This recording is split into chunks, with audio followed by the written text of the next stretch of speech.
नमस्कार मंडळी, स्वामी ज्योतिषमध्ये मी सौ जयश्री रत्नदीप पत्रे स्वामी तुमचं मनपूर्वक स्वागत करते।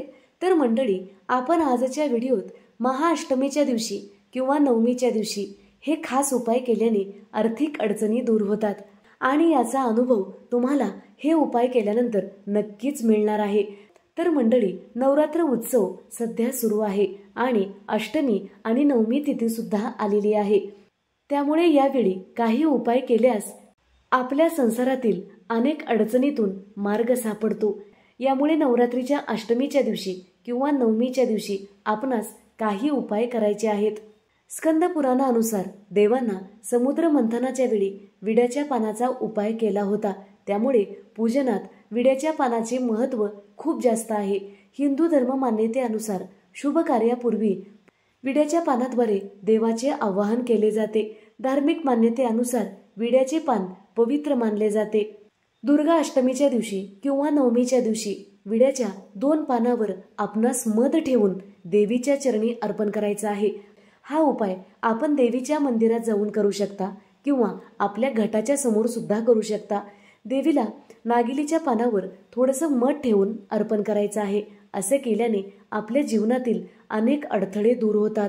दुसरा उपाय, विड्याच्या पानावर गुलाबाच्या पाकळ्या ठेवा आणि देवी दुर्गेच्या चरणी अर्पण करा। यामुळे आर्थिक अडचणी दूर होतात आणि धनप्राप्तीचा मार्ग जुळून येतो। तर मंडळी, देवीला विड्याच्या पानावर वेलची आणि लवंग अर्पण केल्यामुळे आपणास कर्जातून मुक्ती मिळते। त्याचबरोबर जर आपले कुठे पैसे अडकलेले आहेत तर ते पैसे सुद्धा आपणास परत मिळतात।